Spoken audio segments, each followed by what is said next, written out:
Well, we have a lot going on this week in college football. We have Week 11 coming up. Lots of big games.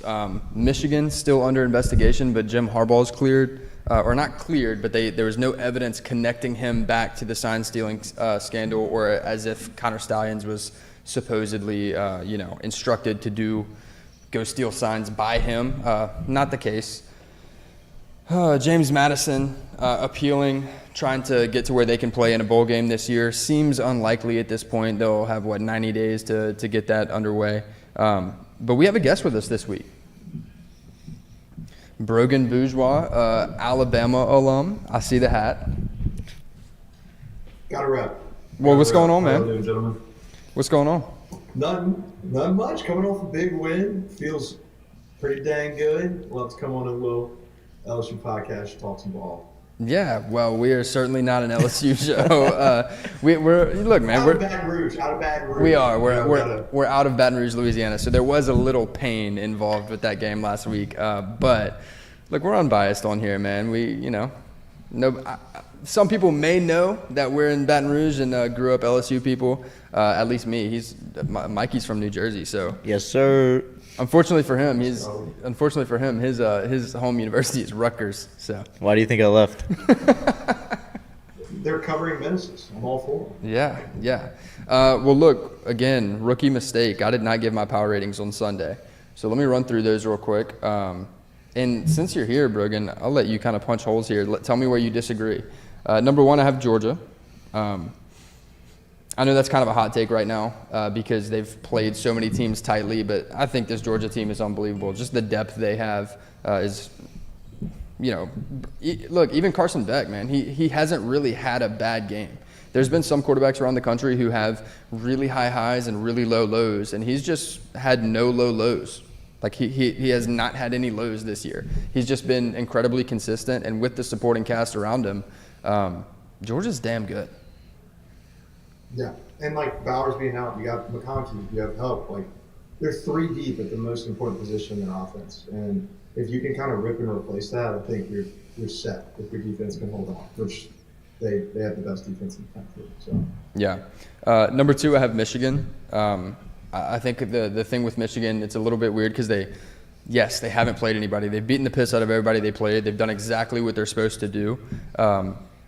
But we haven't seen them be tested, really. And so, there is a little bit of inflation that happens when you keep beating crappy teams really bad over and over and over and over. You could say, this team's really, really good, but in reality, they're only as good as you thought they were in the beginning. They're just doing what they're supposed to be doing. Now, I'm just maintaining that because even in the beginning, I had them at number one. So me putting them at number two is not saying, I think they've gotten better as the season's progressed. I think they're still one of the top two teams in the country, and I've maintained that opinion all year.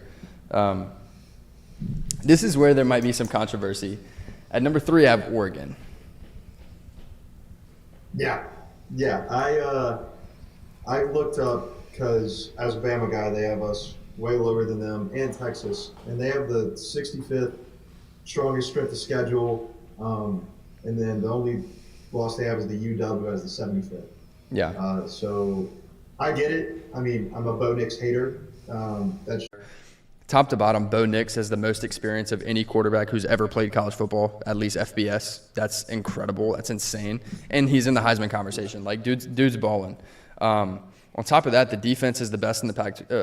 It's the best in the Pac-12 right now. Right there with Utah and Oregon State. They're one of the best defenses. Any defense that's Dan Lanning led, they're going to be really good. And with an offense as good as they are, Troy Franklin, Bucky Irving, it's going to be a team that if they, as long as they can hold out the rest of the year, not drop a game to Oregon State late like they did last year, I think they're going to get that shot at Washington, that rematch. And if they win that, it's going to be really hard to keep them out the playoff. I agree. Number 4, Ohio State. So, yeah, I have them below Michigan right now, but you're talking about a fraction of a point differential. I know they have the win over Penn State. Look, if you were going to tell me that you'd have Ohio State over Michigan, I wouldn't argue with you too much. I think this is, if I were to put odds out, the Michigan-Ohio State game played on a neutral field, I'd have it less than 1 point either way, the spread. So if you told me Ohio State was better than Michigan, I wouldn't disagree with you. Right now, I'm just giving the nod to Michigan just slightly. And Ohio State will have they'll have an opportunity to prove me wrong in that. So we'll see what happens in that game. 5, I have Penn State. So yes, they did lose to Ohio State a couple weeks ago. And I think that's fine. I had them rated below Ohio State at the time. I figured they would lose that game. And that was just affirmation. It wasn't that I had somebody tell me I had Penn State way too high because they got beat by Ohio State. I was like, bro, I had them below Ohio State. Like, just because I had them high and they lost to a team that I had higher than them, why should I drop them? Like, they did exactly what I thought they were going to do. But whatever. So yeah, that's my top 5: Georgia, Michigan, Oregon, Ohio State, Penn State. 6, I have Florida State. This one was tricky for me because I do think that when they're at their best, they're right there in the mix. If I'm doing a ranking system, they deserve to be in the playoffs right now. I just don't know if they can get a playoff win currently. But yeah, I think at their best, they're a true top 4 to 6 team. Problem is they're not consistently at their best. They let a lot of teams hang in there that they probably shouldn't. And to their credit, they're gritty and they find ways to win those games and they pull it together, whether it's scoring on defense or finding a big special teams play. Like, they've been able to do that. And I think that is a attribute of a really, really, really good football team. I'm not going to say great yet because I don't think they can get a playoff win right now. Hell, they might not get to the playoffs. They're probably going to have to see Louisville in the ACC championship game, and that one's going to be interesting. But right. Yeah, I think I flipped them with Oregon personally, but they do have Georgia syndrome in the first half of a lot of those games where they just come out slow and they just rely on Jordan Travis and those transfers like Keon Coleman to come in. I think their ceiling's really, really high, but I like their coach a lot as well. But I see what you're saying. I mean, should be wins, should be by 20, 30 points, and they're just not. So you'd bump them all the way up to 3? Yeah. Over Ohio State, Michigan. Okay. No, I'd have Michigan. And then over Ohio State and Penn State. That's what I meant. I'm sorry. Yeah. Yeah. Okay. Yeah. Why is that? And again, we're talking about fractions of a point differential, so I'm not going to argue with you too much about that. But yeah, I don't know. The ACC is weird, so it's hard to kind of vouch for how strong they are. But I don't know. I like FSU being back, and I think that they just have the ability to. I think they could beat like Oregon.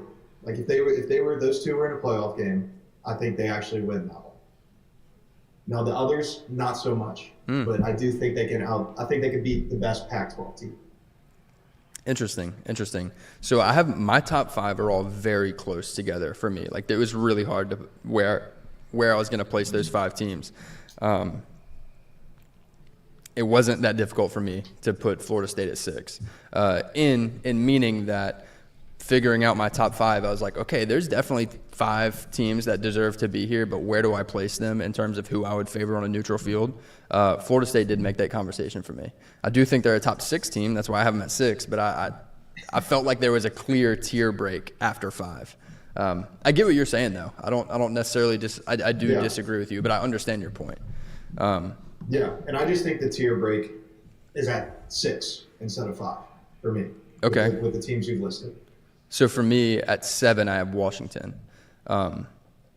which I think is a much more dynamic offense and not nearly as good of a defense, but a very opportunistic defense and a defense that can get to the quarterback and force the turnover, and hasn't been amazing on third down, but has shown the ability to get the big play on third down. So I think Florida State, Washington on a neutral field, like, I would love to see that bowl game. That'd be a great bowl game. Okay, but if you had if you had Florida State at 3, where would you put Washington? I guess in your power rating, where would you put Washington? Because I'm just trying to. I'm still having them. I'm still having that line is 7. I'd say that'd be a good game, but I just think that Oregon game would be so much better. Okay, fair enough. At number 8. Kind of like how we talked about before the show, we think Oregon's, if they replayed that game on a neutral site, we think Oregon's winning by a decent margin. Yeah. Not double digits, but like decent. Yeah. Gotcha. Yeah, so you'd put Oregon 1 tick above Washington. Gotcha. At number 8, in the grand scope of things, right, there's 133 FBS teams. 8 is really, really high. But when I'm speaking to an Alabama fan, and at number 8 I have Alabama, is that too low for you, or you think that's about right? That's about right. I mean, we came out slow. If you were judging us off the past 4 weeks, give me the 2 slot. But unfortunately, you can't do that. So it's fine. Our defense came around. I think we're the best halftime adjustment defense in the country. Coming off of like Ole Miss, Tennessee, and LSU, I think we've given up 10 to 13 points in the second half. 10, yeah. So it's there. We just need a consistent offense. If the offensive line could grow up a little bit, that'd be beautiful. Give Jalen a little bit more time. But it's fair. Like, I think that's a very fair spot to put him. I appreciate the bump over Texas. I will say, going into that LSU game, Alabama had given up 35 sacks. That is bottom 5 in the entire country.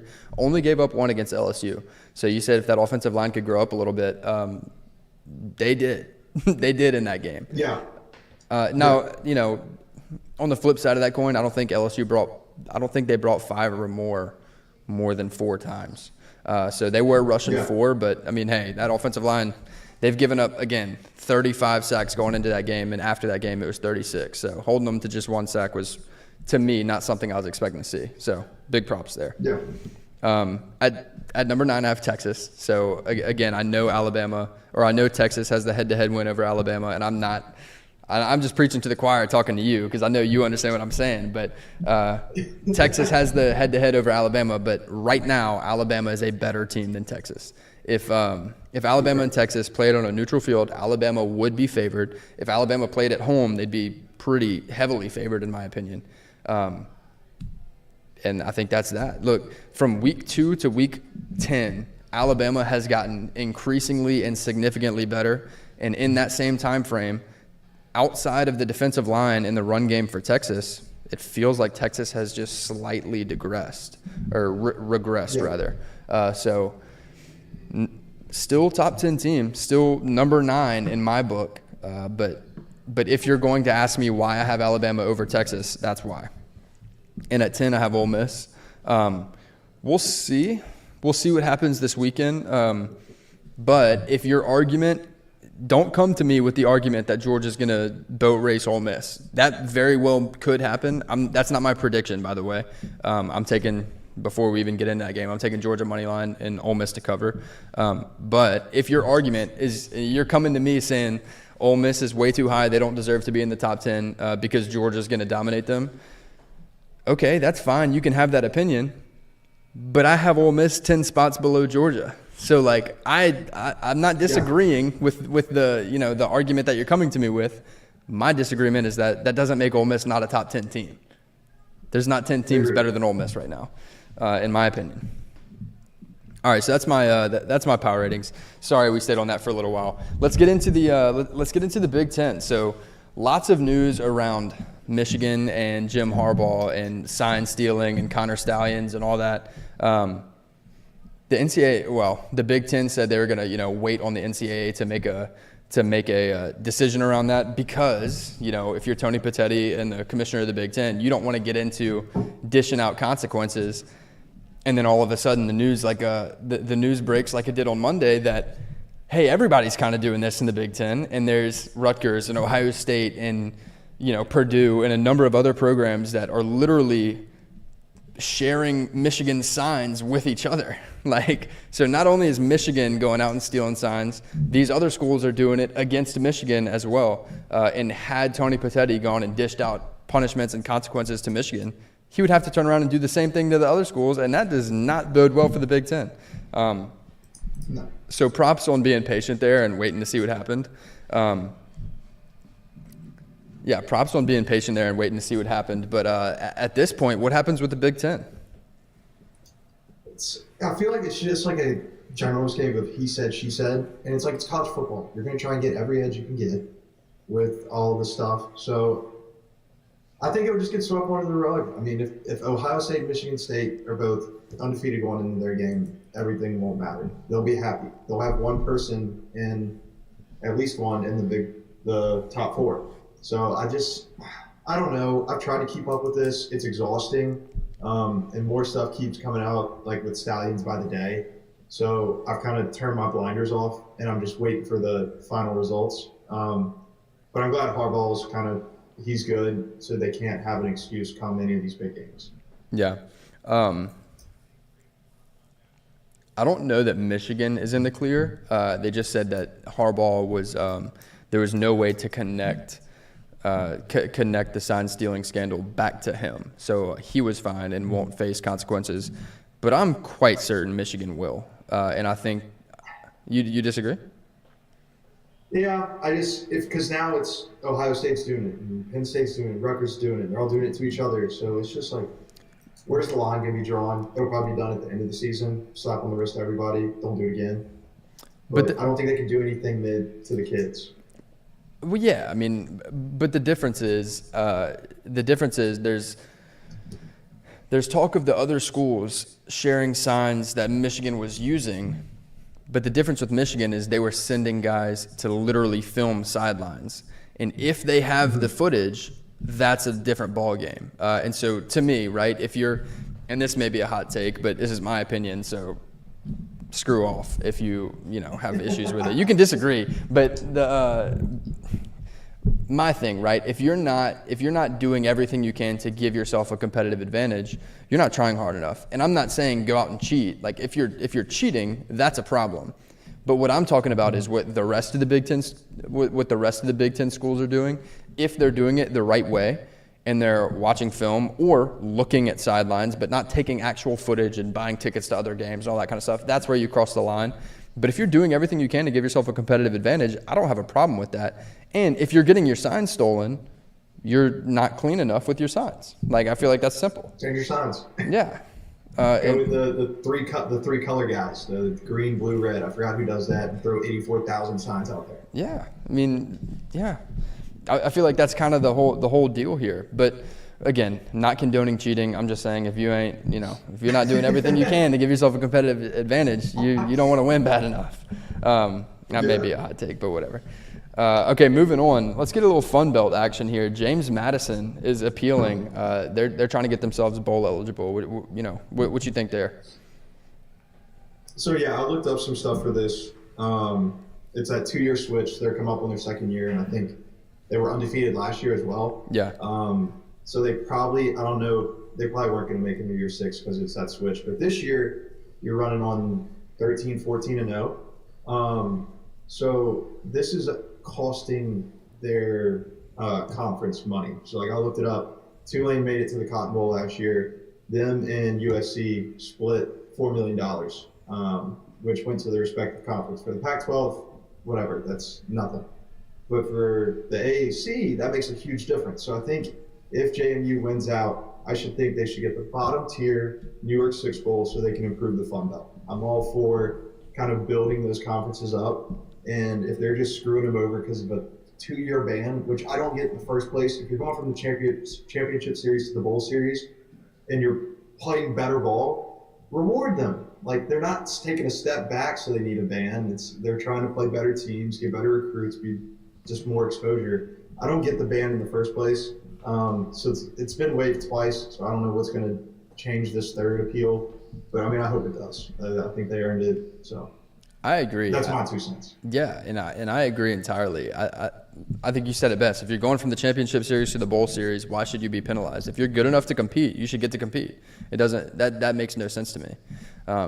Now, if you're going from the bowl series to the championship series, it'd be like, yeah, dude, you have D1 recruits. You're not going to go out there and bully these guys. But when it's the other way around and you have good enough coaching and are frankly good enough to go and win big games, like James Madison beat some good, like they didn't beat great teams last year, but they had a couple good wins last year. The fact that they didn't get to play anybody in postseason is ridiculous. It's just tough. Yeah.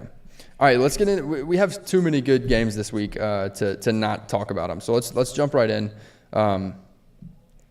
Number one overall, Ohio State gets Michigan State at home. Ohio State's a 31.5-point favorite.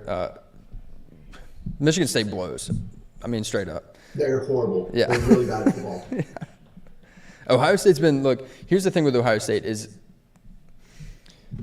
they have a little bit of that Georgia syndrome like you were talking about, and they did early in the year.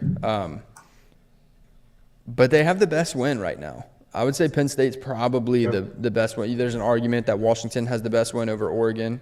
Hell, you might even can make the argument that Texas has a really, really good win over Alabama right now too. But I think Penn State is the best win up to this point.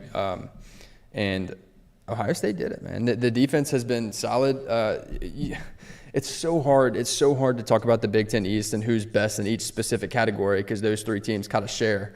At the time of the Penn State-Ohio State game, Penn State has had the best defense not only in the division but in the entire country. Right now, that argument can be made for Michigan. But Ohio State's defense top 3 in the country. Like, you know what I mean? That just mixed into that thing. So defense is really, really good. Kyle McCord's gotten better. Marvin Harrison Jr. is unbelievable. He didn't have a ton of targets last week, but he had 2 touchdowns on, 4 receptions. Damn. So, yeah, unbelievable. On top of that, TreVeyon Henderson, he's one of those guys that has he's kind of been swept under the rug throughout his career because he had that freshman season.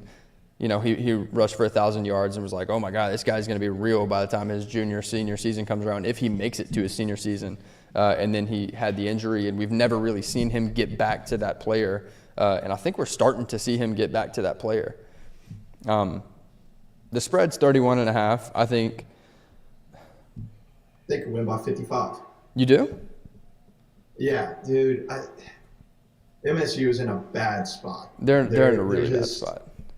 Like, internally, that's just tough where they're at. And Ohio State's peaking at the right time. They got the wins. I think the Notre Dame win was huge. Just, like, start the momentum going into all these Big Ten games.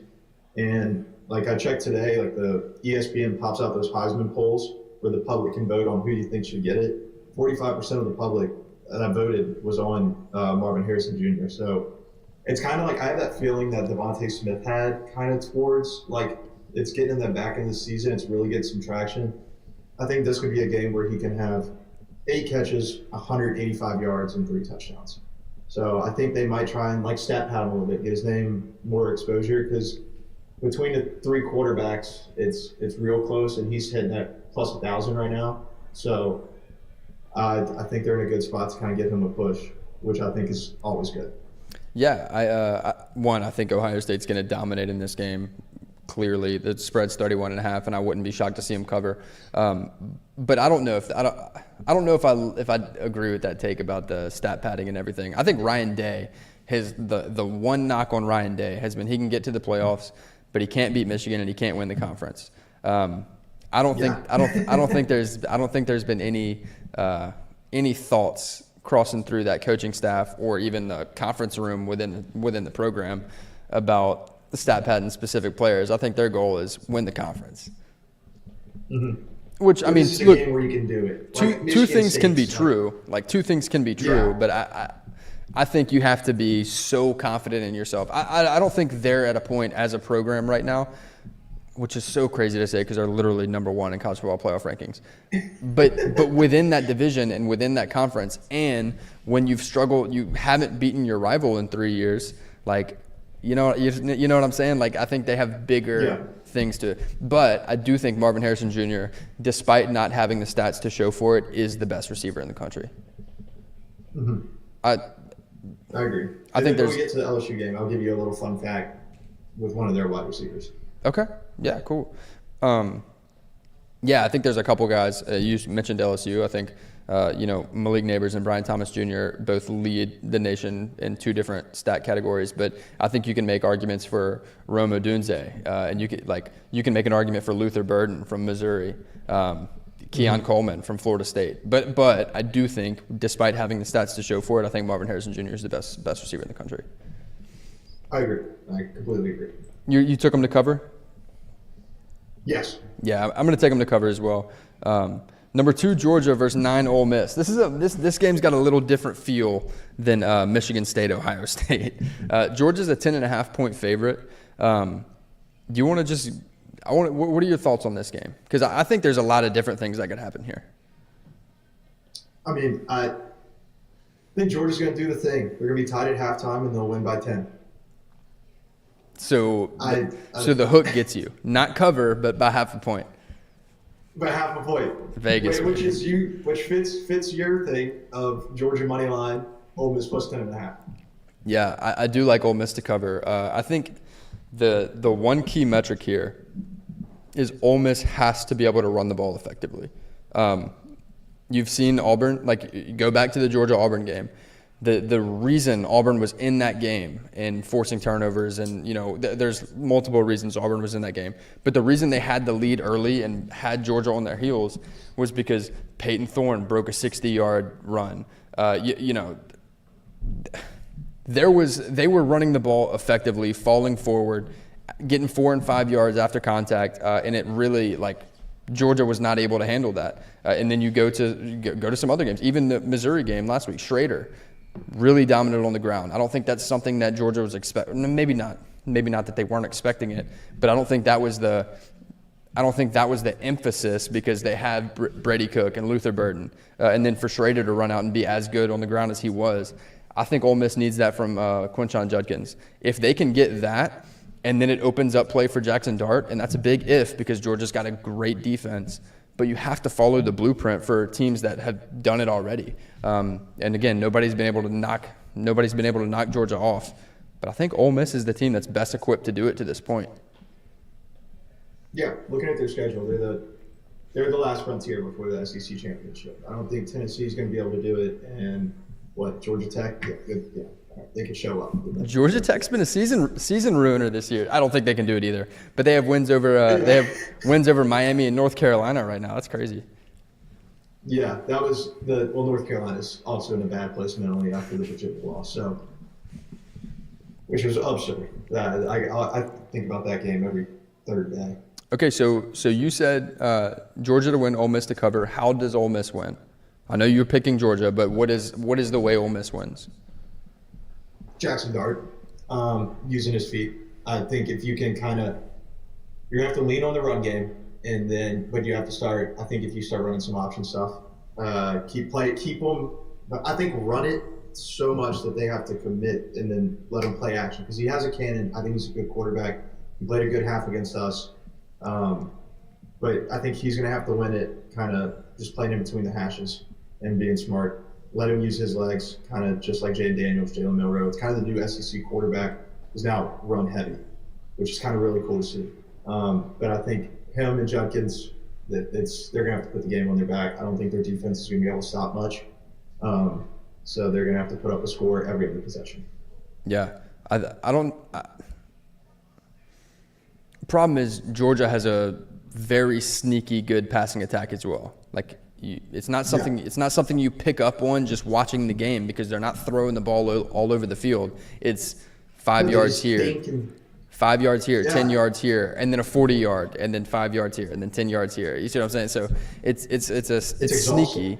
If you go look at the stats and you look at teams around the nation, it's like, oh crap, Georgia's got a top 15 passing attack and a top 10 defense and they're really really good to the point that the one area that they haven't been amazing at in the last several years, going back to Jake Fromm and even a little bit last year, they were heavy in the run game, and then now it's like and now they have a top 15 passing offense too. While it doesn't feel like an elite Georgia team like the last several seasons because they're letting games stay so close so late into those games, there's not really many holes. Even with even with Brock Bowers being out, they just have guys that plug and play. Which is beautiful. It's every coordinator's dream. It's just rip and replace with somebody that's just as good. Yeah, and not even necessarily, hey, let's put a tight end in who's going to, replace Brock Bowers, but Okay, that's fine. Ladd McConkey's going to step up today. Or, okay, Dejan Edwards is going to have his big day today. It's like guys all over the field. Just because your best player goes down doesn't mean you lost your offense. You have guys everywhere. And that's a luxury that Georgia has that not many teams have. Mikey, what are your thoughts? Yeah. I mean, I was looking at it. Georgia has the number 6 passing offense in the country right now. Yeah. So, like you were saying, they average 9 yards per attempt, which is, if I look at it, not way up there at all. It's pretty far down the list. But, I mean, I think Georgia's going to win. I do think it's going to be close, like you guys are saying. But I feel like it's going to be close, but it won't feel as close. I feel like Georgia's just going to keep them at an arm's length for the entire game, and then Ole Miss is going to try to keep clawing their way back, and then you're going to think that they're in the game, but I don't think Georgia ever lets it get too close, if that makes sense. Okay. I think Georgia just kind of keeps them there and just holds them there for the whole game. So you think Georgia gets out to a 2-possession lead early, and then they just trade blows the rest of the way? Yeah. Something like that, yeah. Yeah, so it's never necessarily in doubt, but that's one that that's one that in the third and fourth quarter all of a sudden gets it's a nail biter because nobody can afford a mistake. Yeah. If that is the case, then yes, Georgia wins because I think they're more likely to force the turnover than Ole Miss is for sure. I agree. So again, I like Georgia to win. I like them to win by 7 or 8 points. All right, moving on. Number 3, Michigan at 10, Penn State. Michigan's a 4.5-point favorite, meaning they would be a 7.5-point favorite on a neutral field, according to Vegas, which I don't necessarily disagree with. Again, I have Michigan at I had Michigan at 3. No, I had Michigan at 2, and I had Penn State at 5. So I think I'm going to take Michigan to win this one, but I don't think it's far off, and I would probably have Michigan a 1.5-point favorite. Vegas has them 4.5. What do you think? I'm Penn State plus 4.5. I think Michigan wins by a field goal. Yeah, they're at Penn State. That place gets rocking. I don't think they're bad. I know they're lost to Ohio State. This is Michigan's first test. 112 strength of schedule team, which is ridiculous. But I think Penn State, this is their Super Bowl. They're probably going to white out, and it's going to be a sick atmosphere, which they'll feed off of. And I think I want them to win so bad. Penn State? But I think Michigan wins by a field goal. Okay. I think they're going to cover, though. I do think they're going to cover, but Michigan wins by less than 3 or less. It being at Penn State, I think, makes a big difference. Because look, like I said, I have Michigan at 2. I have Penn State at 5. We're talking about fractions of point differential per spot. Meaning, in theory, I probably should favor Penn State, being that they're at home, giving them the 3 points for being at home. In theory, given where I have them power rated, I probably should favor Penn State. But my problem with that is even go back to the Ohio State game, right? Even go back to the Ohio State game. They're down 1 possession. It's 4th and 4 from their own 43. They elect to go for it as opposed to kicking it and putting a top 3 defense in the country back on the field and asking them to get one more stop. Now, of course, they don't get the 4th there, and they give up a turnover or they give up a touchdown. Now you're down 2 possessions, and you put your offense back on the field, and they go score. So, one coaching decision right there is the difference in the game. And it very well could have gone the other way or at least gone to overtime. It didn't, and we'll never know what would have happened had they just punted. But I think if it comes down to a late game like that where a critical coaching decision matters, it's going to be hard for me to take Penn State given the nature of what they've already shown me. That being said, I don't want to be the guy to say Franklin, is overrated or anything like that. I think that's a ridiculous argument. You could point to his record against top 10 teams. Well, he plays 2 every year, and they're in his conference, and he's never, ever, ever, he's never favored to win in those games. So literally, Vegas is rating him lower than the other coaches. So how are we talking about he's overrated? He's not favored to win those games. I'm not going to be the guy to say that. What? We got someone in the chat, and they said Michigan has not won a game without Connor Stallions on the sideline this year. That's a great point. Will Michigan be able to win without stealing signs? I don't a know. The great chat's point. talking.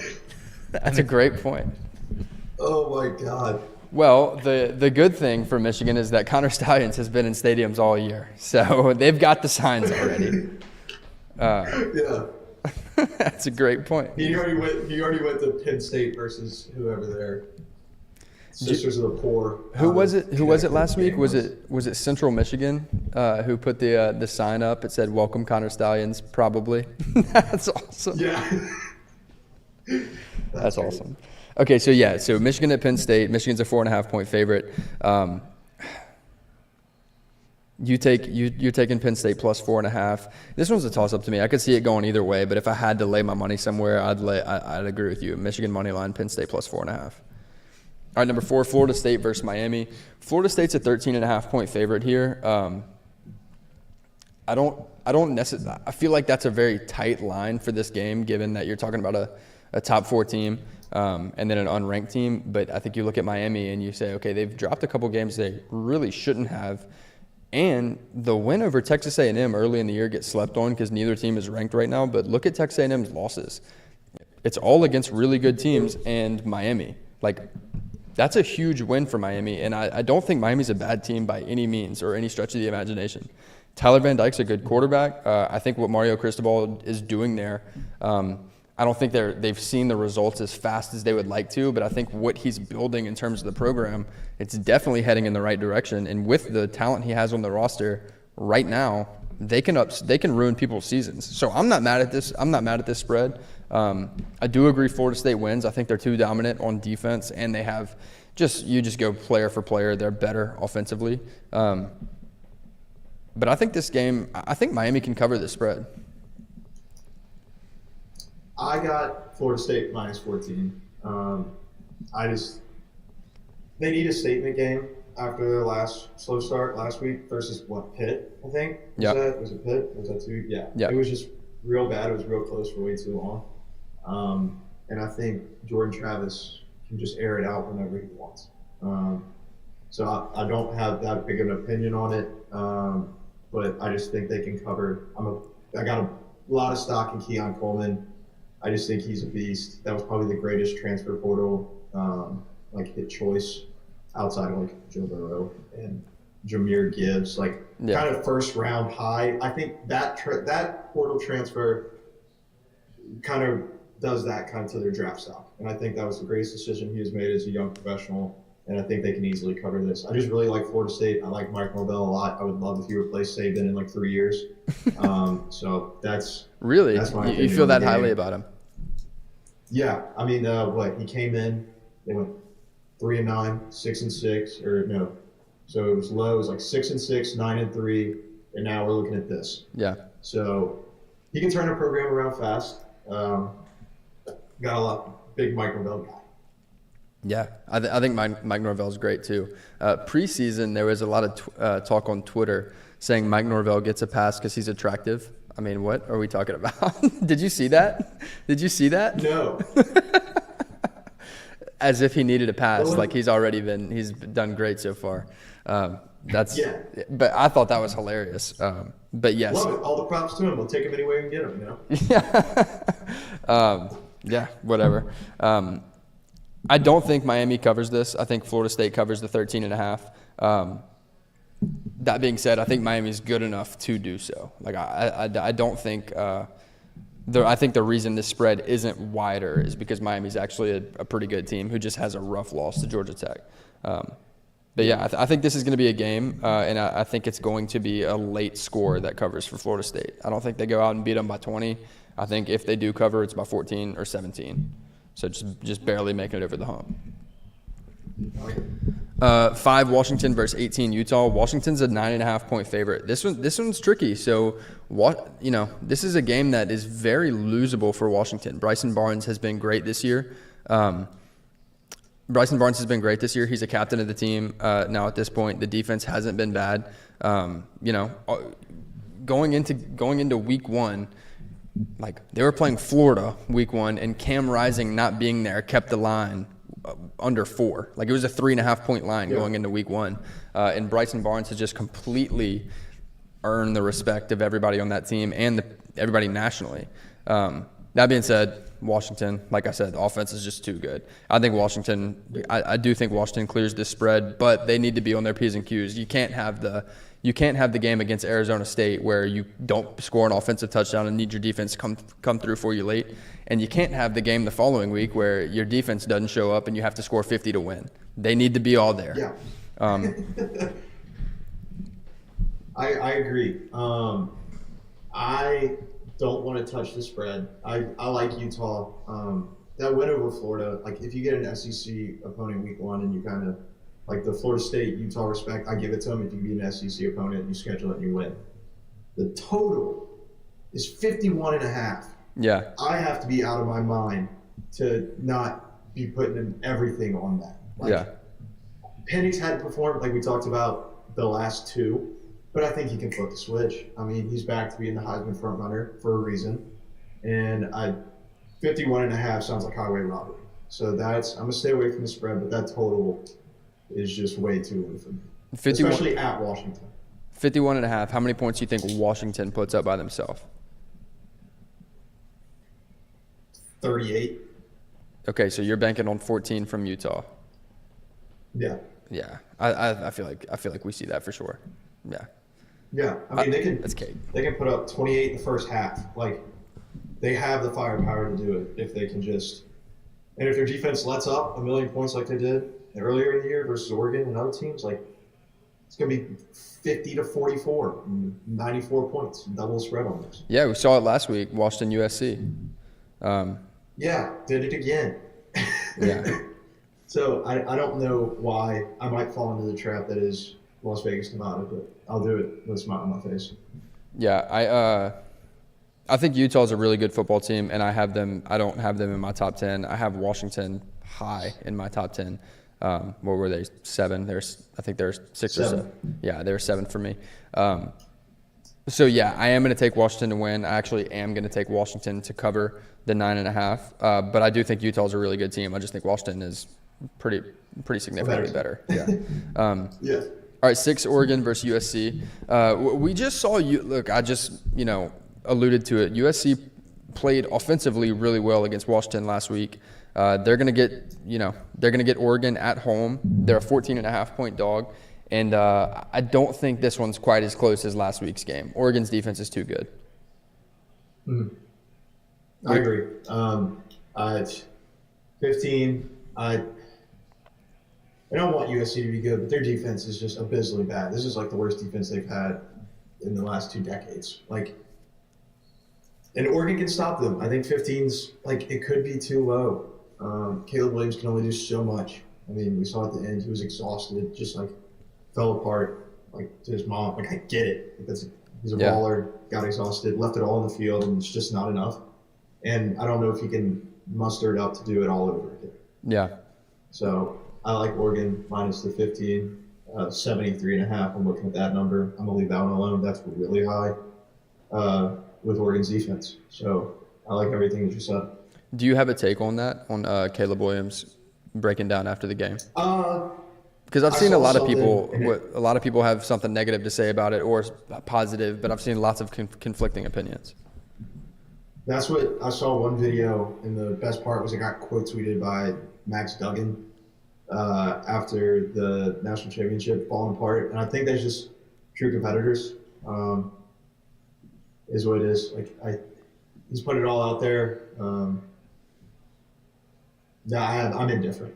I mean, it's kind of the takes like, oh, you can't do that. The NFL's going down on you. Like, it doesn't matter. Like, they were all that age playing with that much heart. So, I mean, I think it's nor good nor bad. I think it's more better than good. I mean, I don't think it's going to, like, kill it. Yeah, I agree. I think that's just the mark of a true competitor. I mean, he's literally had, go back a couple weeks where they lost their second game to Utah.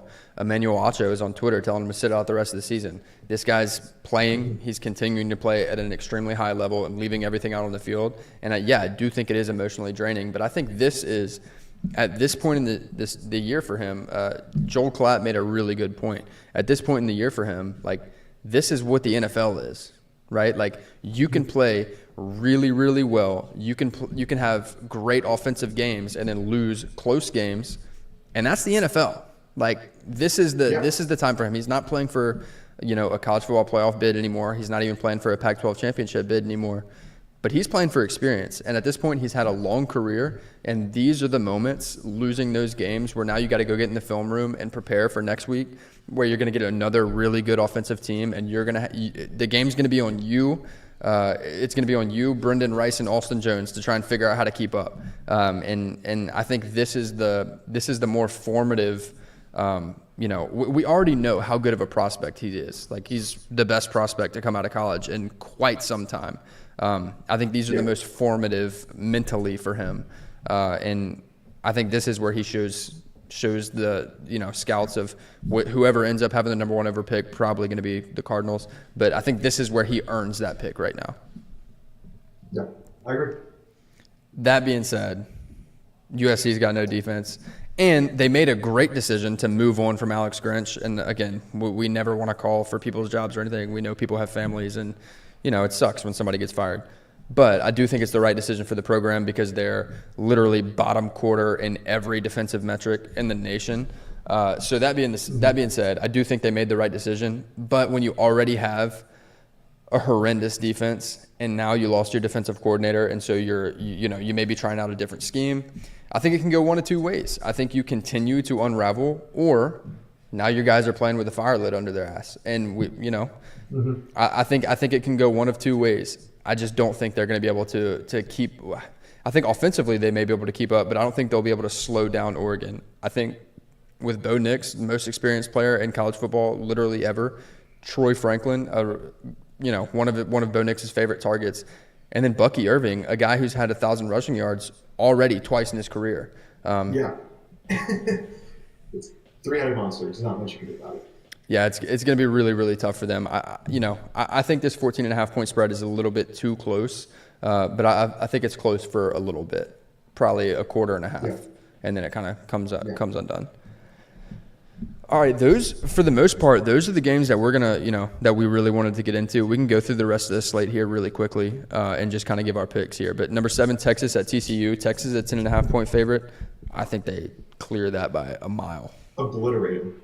Yeah, I don't know why that's so low. I actually went to the Houston TCU game here in Houston, and it took a whole half for them to beat Houston. Like, it was fine at halftime. And Texas is not the University of Houston. They'll put it on them. They'll put it on quick. Yeah, and Texas's defense is no joke. I know the thing with Malik Murphy last week was, he's a backup quarterback. He's a very, very capable quarterback. He's a great player. But when you have a guy that doesn't have experience and he gets out of his rhythm, it's really hard to get back in your rhythm. When the game is just faster, than anything he's ever played, and he doesn't have experience, like, it's hard to get back in your rhythm as a backup. But now that he has that already under his belt, I think Malik Murphy's more than capable, and this is a good game to go out and, make it happen against TCU. Your boys, number 8, Alabama at Kentucky. Bama's 10.5-point favorite. Early one. 11 a.m.'s always scare me. I don't know. Kentucky's – I'm going to take it, out of respect, out of just pure will. 46.5, that over is free. It'll probably end at, the game will end with 51 total points on the low end. So I'm going to take Alabama, but the over, if I had to give that out, that's my pick in that game. I'm proud of Jalen Milroe, the growth he's made. I think continue to give him it was like the whole beginning of it was he has one read, and then if it's not there, tuck and go. And he finally let loose with that against LSU, and it worked. Now, I don't know if that's because LSU's defense was so bad, but I think if he just keeps taking that mentality, also Burton's been playing well. We're good 2 deep at running back with McClellan and Williams right now. I think we're hitting our stride.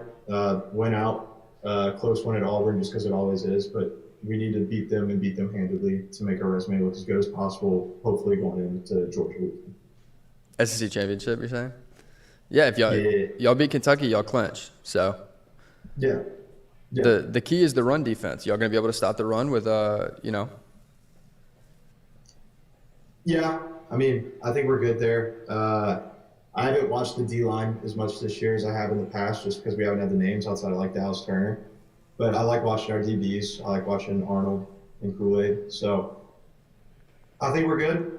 But yeah, I'm gonna be watching the whole game at 11 a.m. Wonderful. Yeah, I think Bama wins this one by 2 or more touchdowns. I think the 10.5 point line is a little bit wild. Devin Leary doesn't scare me at all as a quarterback if I'm an opposing defense. When you have a secondary as good as Alabama's, I think they can really, really commit to shutting down Ray Davis in the run game. And that's, Ray Davis is a really, really good back. So I think that's that's a task in and of itself. But I think, I think y'all get it done by 17 to 21 points. Appreciate that. 11 Louisville versus Virginia. Louisville's a 20.5 point favorite. That's a massive spread. Three possessions is a big spread. I never put money on anything that is 3 possessions or more. But I love them to cover. Yeah, tomorrow night, Thursday night game. Night game. Strange. Yeah, this is. I don't know why it's so low. Maybe it's just them giving the respect with the UNC game. The total? I think Louisville's the real deal. Oh yeah, 100%. No, just the 20. It's just Louisville's good. Them versus Florida State will be a good game. You said something on your recap this past Sunday that I thought was kind of interesting. That if Louisville won out and they play Florida State and they beat Florida State, would you put them in? You can't keep them out. Dude, hell yeah, you can. They lost to what? Who was their loss to? It was bad. Their one loss. Yeah. Okay. They have a loss to Pitt, and it's a bad loss. Yes, it's a bad loss. Yeah. But they will have wins over. At this point, they would have wins over Duke, Notre Dame, and Florida State. All 3 ranked teams, and Florida State is a team that is damn near a lock for the playoff. They're in the college football playoff rankings top 4 currently.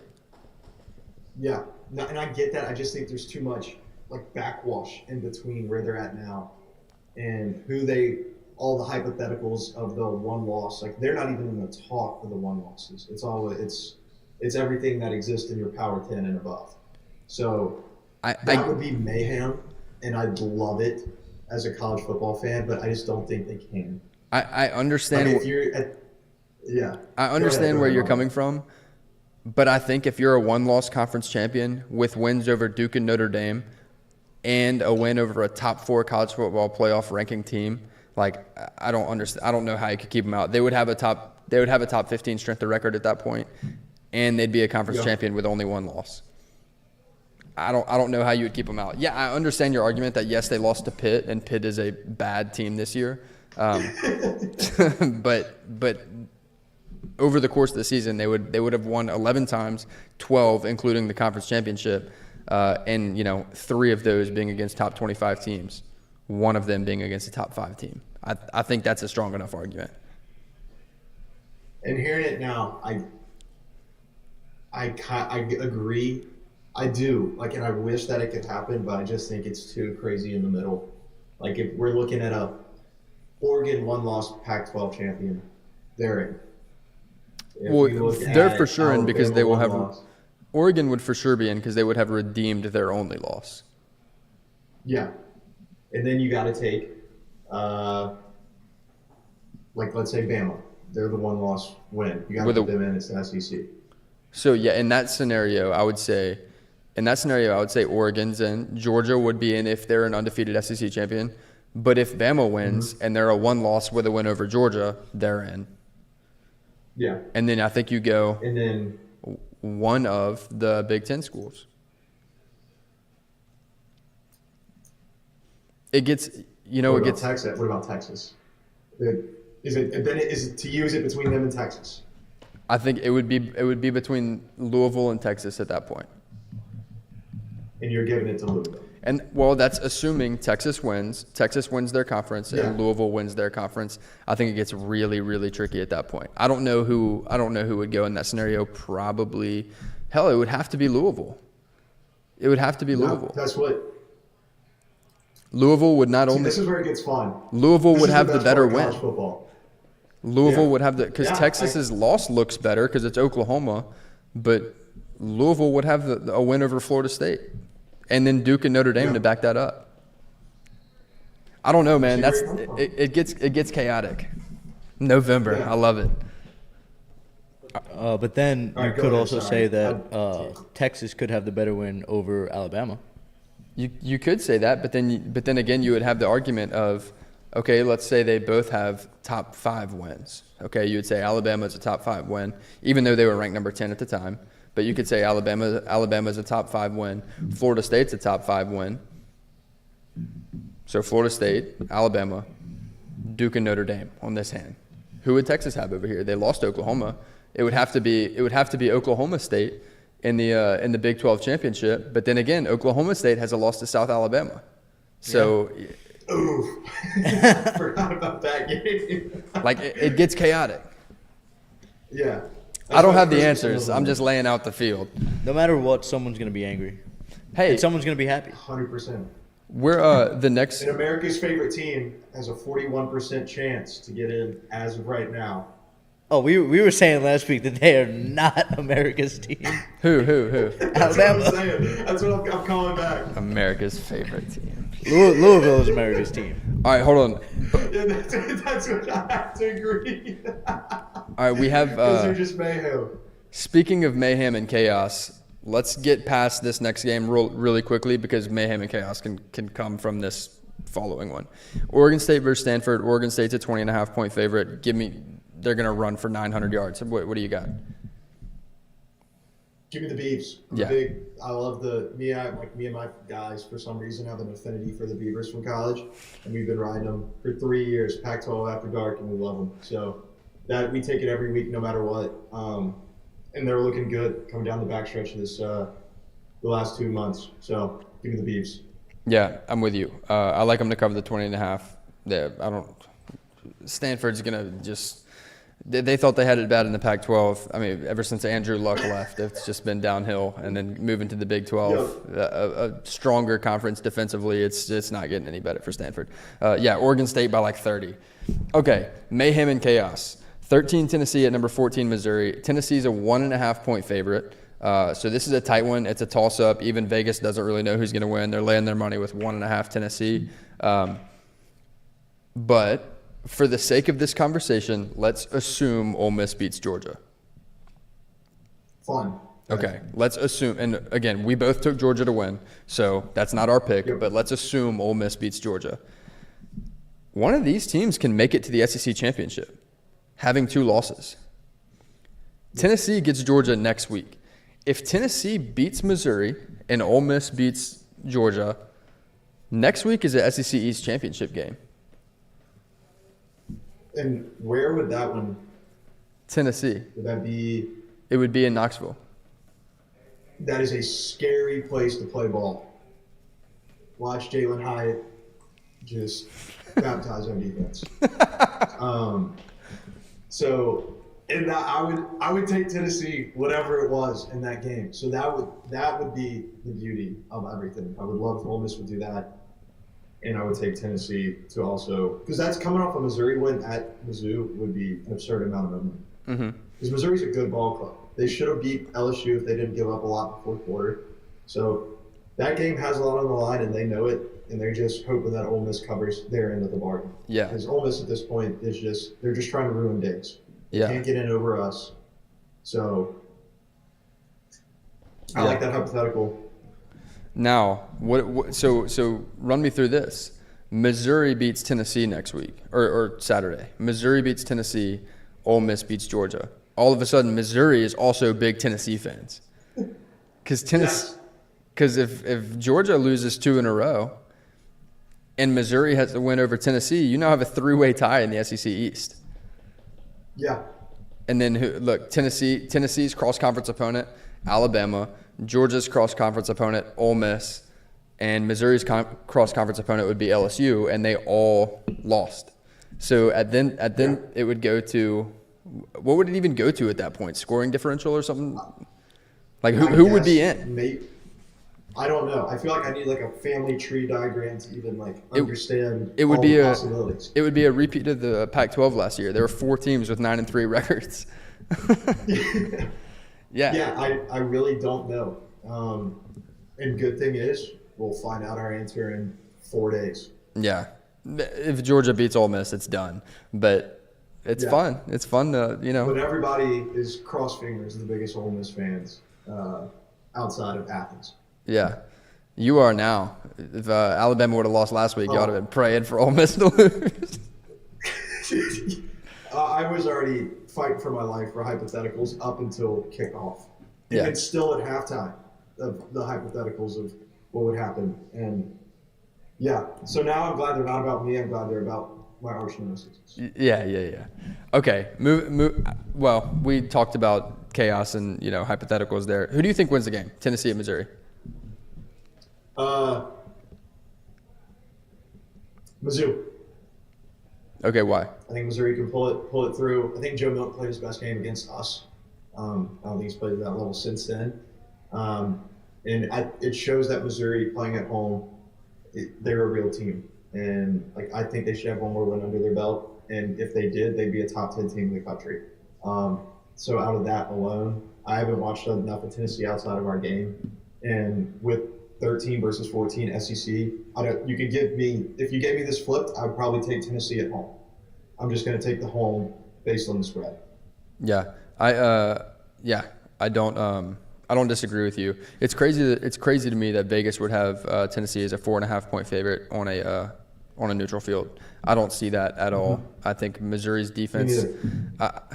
I think whenever you're talking about, if the argument was Missouri versus even Ole Miss, I would be like, okay, yeah, Ole Miss has the better defense. Not that they've been a world beater defense by any means, but I would say, yeah, they have the better defense. Missouri versus Tennessee, these are 2 struggling defenses. And then you're talking about Brady Cook and Luther Burden and Schrader, who's been playing really, really well. Not to mention they're at home. Oh, and they're in wounded animal mode because they now have 2 losses and can't afford another one. I think all of the things that would pin Missouri's back against the wall, which is when, frankly, they're really dangerous, are in play. Of course, Tennessee is capable of beating this team and are literally favored. But I would be surprised if Tennessee won this game. I think Missouri's better. I think Missouri's better, and I would favor them on a neutral field. The fact that they're a dog at home is extremely interesting to me. 100%. Yeah. So give me Missouri. I wouldn't even take the +1.5. I'd just take Missouri money line. Okay. Yeah. 15 Oklahoma State at UCF. Oklahoma State's a 2.5 point favorite. That's wild. UCF has been towards the bottom of the Big 12 this year, and Oklahoma State is literally 2 games away from playing for a conference title. They're running the ball insane right now. Ollie Gordon, he's leading the nation in rushing by over 100 yards. There's a 100-yard differential between him and him and number 2. Ran all over Oklahoma last week. I think you continue to see that. I think offensively, Oklahoma State has turned a corner, and they're just moving the ball at will. Yeah, I'm just looking to see where the money is because if I had to guess, 90% of it has to be on Oklahoma State. Yeah. It makes no sense to me. It actually opened at 3.5, and I got it right now at 2.5. Yeah. And so it's on UCF. It's on UCF to cover. Yeah, 51-49 UCF. Yeah. Which I don't get. I feel like you take Bedlam, you win that game, and you are on cloud 9 for the rest of the season. So I would understand the argument that they won their Super Bowl and this is a trap game and all that. Mm-hmm. Except now Oklahoma State is second in the conference, they're tied for first in the conference because Texas and Oklahoma State are both 1-loss teams. No, I lied. No, yeah, they're tied for first. They're both 5-1, in the conference. Yeah, 5-1 in the conference. Yeah, I think they're playing for everything right now. I don't think they're not at a point in this season where they can afford a trap game or a hangover type game. They're playing for a conference championship right now. I think they show up ready to go, and I do think they cover the 2.5. Same. Cool. 16 Kansas versus Texas Tech. Kansas is a 3.5 point favorite. This one is really tricky because I think Kansas is You saw them have the big win over Oklahoma a couple weeks ago. Texas Tech they haven't been they hadn't even been a really good football team this year, but they have all the potential to be in games. They just don't win them late. Even with Oregon early in the year, they were in that game with less than 3 minutes to go with a chance to win. And the Oregon's a team who, I have them at number 3, but everybody has them top 5 right now. So, Yeah. outside of you have them at 6, so maybe not top 5. Yeah. I'm just looking at both of their respective schedules. I don't know. I feel like that's too low, but also Texas Tech has 2 bad losses. Mm-hmm. The one to Oregon hurt, and I think they could have beat BYU. Yeah. 2 weeks ago. So I'd stay away from the points on that one and give me the over. I think they both can blow it open, and especially in like a game like this. I don't really have any feel for the spread. Give me Texas Tech to upset Kansas. Love it. I like this one. 17 Oklahoma versus West Virginia. Oklahoma's only a 13.5-point favorite. I think they blow West Virginia out the water here. I think coming off those two games, losing back to back, when you play in the Big 12, that doesn't have you out of the conference championship race. Like they're still very much in it. I know they have 2 conference losses, but the 3 teams that are sitting atop. No, there's only 2 teams sitting with 1 conference loss right now. It's Texas and Oklahoma State. If Oklahoma State does lose one of those games, I guess there's not. Is there? Yeah, Oklahoma State would have to lose their last 2 conference games for Oklahoma to get in, since they have the win over Oklahoma head-to-head. Yeah. Damn, that blows. Yeah. That blows. No, But- they dropped the ball. but I do think- Kansas lost was that. Yeah. Damn. I do think Oklahoma's good. I think Oklahoma's better than Oklahoma State. They lost that one head to head, and that kind of ruined their season. They got sent packing out of the Big 12 that way. But I think Oklahoma is night and day better than West Virginia, and they win this game by 3 or more possessions. That's where I'm opposed. I'm gonna give me West Virginia plus the points. Okay. They should be a 2-loss team. They lost by 2 to Houston. But I don't know. I've been taking them every week since I think week 3, when they upset Pitt. They were like a 10-point dog in that, and I took them plus 10. They won by 11. Okay. Since then, they've covered all their wins and 2 of their losses. So I like them. They're just a decent covering team. Yeah, we'll check back and see what happens. 19 LSU versus Florida. LSU's a 13.5-point favorite. I don't really love this one. Still got to wait and see what the verdict is on Jaden Daniels, if he'll be available to play. I think that is he did practice today. I would imagine he's still a game time decision for the action, like if he's going to go or not. That's a big factor. That's a really big factor. He's one of the best quarterbacks in the country. I think Garrett Nussmeier, the backup at LSU, is he's a capable quarterback. But losing Jaden to an offense that has gelled so nicely with, a running back who's going to run for 1,000 yards this year, 2 receivers that are going to catch for over 1,000 yards. One of them's already there. I think losing the mold of that offense really, really hurts. And then you look at Graham Mertz. The 2 games that he's really balled out were against bad defenses. LSU's got one of the worst defenses, so the pieces are there for Florida to pull an upset. I'm staying away from this game. Yeah, I already have their win total, and Florida got LSU, Florida State, and Georgia. So, not Georgia, I think Mizzou. Got it. Yeah, Mizzou, LSU, Florida State. So, I'm not touching Florida State at all Florida for the rest of the year. Mm-hmm. But this game, it's always crazy. There's always something that goes awry. Fall game, shoe toss.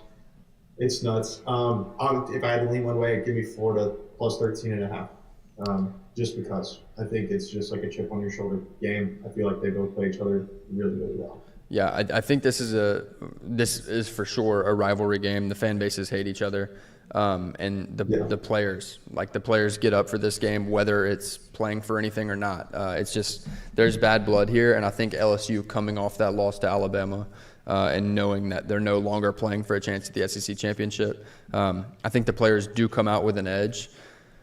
But being, the nature of the game, I think the players come out with an edge. They are playing at home. It's a night game, so that, all plays in favor to LSU. But given the way Graham Mertz has played against statistically bad defense, specifically passing defenses, I think it's going to be more high scoring than LSU fans are looking, wanting to see. So I'm going to stay away from this one. If I had to pick something, I would pick LSU money line, but I'm not even touching the spread. Yeah, that's it. Notre Dame's on a bye. 21 Arizona at Colorado. Arizona's a 10.5-point favorite. This is interesting because you look at Arizona and they're running the ball really well. They're throwing the ball really well right now. Defensively, they really haven't been bad. Noah Fafita is incredible. The redshirt freshman. You made a point earlier before we started the stream that you said the backup quarterback over there is insane. We don't even need to call him the backup quarterback. Like, he is the quarterback. Not no more. Yeah. Yeah. They almost upset number 9 USC at the time. Beat the hell out of Washington State. Beat Oregon. Beat UCLA. It's 4 ranked games in a row. Beat Oregon State. This kid Oregon State, UCLA got thrown in the fire, and it's just unreal. Yeah. 10.5 seems like a joke to me. I feel like it's that low just because of the prime effect and all the publicity that they've gotten. But I can see Arizona just going in there and putting up 40. Oh, I think they do put up 40. And I think the biggest knock against Colorado is they have guys at the skill positions. Running back room's not bad. Dylan Edwards, I think, is more than capable. I think he's a great pass-catching back. At the receiver room, obviously, you have guys there. Shadur Sanders lighting up the stat sheet. Defensively, even in the secondary, they have athletes there as well. The problem for Colorado is offensive and defensive lines. They have what you got? Yeah. What was that? The O-line, we could get through there. Like, it's bad. When coach calls it out, that's worse. Yes, I agree. But yeah, it's not even just the O-line. It's the trenches on both sides of the ball. They're just not big enough, not strong enough, and they haven't been that's proven to be the case. So, I think Colorado's a team that is on a good trajectory. I really do I think they're going to get that. What was it? The win total was 4 coming into the season. They have that. Yeah, they got there. Yeah, so they got there. I think that is an incredible improvement from last year. They had 1 win. So I'm not one that's going to sit here and crap all over Colorado, because I think what Dion has done is honestly amazing. Even though he only has 4 wins this year, I think what he's done with that program is awesome. But they're going to get blown out this weekend. Yes, correct. 22 Iowa versus Rutgers. Iowa is a 1.5-point favorite. First of all, hate that. But the total is 28. The total is 28. Give me the under. Iowa does not want to score. No. They it's when there is a addendum in your contract as an OC to score points and not win games, there's an issue. Yeah. They're 7-2 and they fired him. That is unreal. But Rutgers 7-1 against the spread. Not 7-1, 7-2. 7-2. Give me Rutgers money line and give me the under. It'll be disgusting. 14-13, and it'll hit by 1.5. I like it. I don't have any issue with that. I was going to go with the same thing. I was going, well, maybe not under, but I am going Rutgers money line here. The thing with Brian Ferentz, right, getting fired from Iowa, look at the rest of the Big Ten West. There's not a team in the Big Ten West that's averaging 28 points a game this year. Yeah, exactly. There's literally not one team averaging 28 points a game this year. Yeah, and you let them go, and you're 7-2. It's okay. You're losing. You're winning ugly. At the end of the day, that's a win. Yeah. So. And look, part of me does respect Iowa for that, because the standard should not be win ugly and never score 28 points. Those standards should be let's go win the conference, and they have a long way to go before they get there. But part of me respects that. Yeah, no, I get it. Yeah, unfortunately, on the flip side of the conference, you have 3 teams that, if you play them 10 times out the year, you're going to lose 10 times out the year. Yeah. Because the best part of your team is your defense, and all 3 of them have better defenses than you this year. So that's rough. Exactly. All right, 23 Tulane versus Tulsa. Tulane's a 22.5-point favorite. Let's see him cover. I want my New Orleans boys to go do it. Michael Pratt is him. Roll, wave, roll. Yeah. Yeah. 24 North Carolina versus Duke. It is basketball season now, but we're still playing football. North Carolina minus 14.5. I don't know how I feel about this. Is their QB good? Riley Leonard? Is their QB okay? Yeah. I don't believe so. Okay. Their backup is not great. Yeah. What are your thoughts? Give me your thoughts. Give me Duke plus points. He's at maybe, yeah. Love Duke plus the points tonight. That offense does not work without their guy. And Duke's a good program. I mean, they have good wins in my eyes. I know Clemson sucked a little bit this year, but they're over 500 now. Tough loss to Notre Dame, beat NC State. The Louisville one was a real cold sore. I mean, getting stomped out at home. I think they went 7 quarters without scoring a point, going into the Wake Forest game, into the second quarter. But since they were able to put some points together, I just think that UNC team's depleted after the really bad loss, and you're losing your quarterback.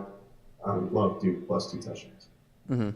I agree. And then you even go back to go to the first game of the year against Clemson, right? The reason Duke won that game wasn't because they balled out offensively. It's because they stopped Clemson twice in the red zone, inside the 5, got the turnovers necessary. Whether Riley Leonard plays or not, Duke's defense is formidable. They're not one of the best defenses in the country, but they're, they can make things happen. And if they can get 1 or 2 turnovers out of Drake May, which I'm not saying they will. I'm not saying they will do that, but on the off chance they pick Drake May off twice or recover a fumble or whatever it may be, all of a sudden they're really in this game. So I'm going to go North Carolina money line, but I like Duke plus 14.5 big here. 25 Kansas State versus Baylor. K-State's a 20.5-point favorite here. Yeah, that's kind of how I feel. I think Dave Aranda is one of the best defensive coordinators in the country. Unfortunately, he's got a job as a head coach right now. So we'll see about how long that lasts. We'll see how long that lasts over there. But the second he hits the second he's no longer the head coach at Baylor, there's a couple teams around the country that would like him as a DC. So. There's a spot for him back at LSU. Yeah, back in Baton Rouge. He's just waiting on him. Yeah, I think Kansas State wins this one by I like them to cover. Again, I don't bet anything. I don't bet spreads that are 3 possessions or more, but I'm not mad at this one. Yeah, I'm gonna leave this one on. I don't know enough about both programs, honestly. Okay. Will Howard, the quarterback at Kansas State, honestly has been really good. Getting to overtime last week against Texas, they were down 17-0, fought all the way back, clawed back. To me, it wasn't any individual player's fault outside of maybe the place kicker because he missed a field goal, had an extra point, point mishap, all that kind of stuff, whatever. But to me, in overtime, it was play calling was the biggest issue. They got down to the 7 and then stalled out 4 times in a row. Regardless, I think Kansas State's actually a really good team. Okay, last segment of the show, we do have locks. Put together a lock parlay this week. The total comes out to plus 141. You tell me where I'm wrong and what we can adjust, but I feel really good about it. I have Washington minus 2.5 versus Utah. These are all alternate spreads, by the way. So I tease them down, just try and get as close to plus 100 odds as possible. You're welcome to throw whatever kind of money you're looking at on it, if you feel as confident in it as I do, because I'm going to throw some money at it, but you're only going to double your money. Washington minus 2.5 versus Utah, Florida State minus 6.5 versus Miami, and then Texas minus 2.5 at TCU. Total odds on that's plus 141. I think the closest odds is Florida State minus 6.5 Miami, and that's minus 290. So yeah, I like every bit of that. Texas minus 2.5. That's illegally low and good. I think Florida State can run away with that game, and Washington's the only one I'm hesitant about, just because Utah's it's a ranked game. It's just but I agree with your line on all of it. I think they're very solid on those 3 picks. Yeah. So the way I look at this is pretty much about how I power rate teams, and I just stick true to those metrics. But Washington I have in the top 10. Utah I have closer to 20-ish. Being that this game's at home, I would throw 3 extra points at them. So, you know, I'm giving them 3 for even being at home, and I'm just taking them at -2.5. So I feel safe. I like it. I'm gonna tail for sure. Cool. You got anything else for this one? Go Beavs. Go Beavs. Magic Mikey, you got anything? I don't think so. Well, yeah, I'm not going to any games this weekend, but if you guys want to go to any games this weekend, be sure to use SeatGeek. Use our code 10-second runoff, and you'll save $20. You could take that $20, throw it on this parlay, make $40 back, and then you're just making money at that point, you know? So be smart with your money. I'm not going to tell you what to do with it, aside from that. Don't take my advice. But, yeah, that's all I got. Thanks, Mikey. All right, we will be back Sunday night. Sunday night, 8:30 p.m. Central Time to recap Week 11. Really excited to see how these games go. Washington, Utah, Ole Miss, Georgia, Tennessee, Missouri. Lots to unpack here. So we will see you all Sunday.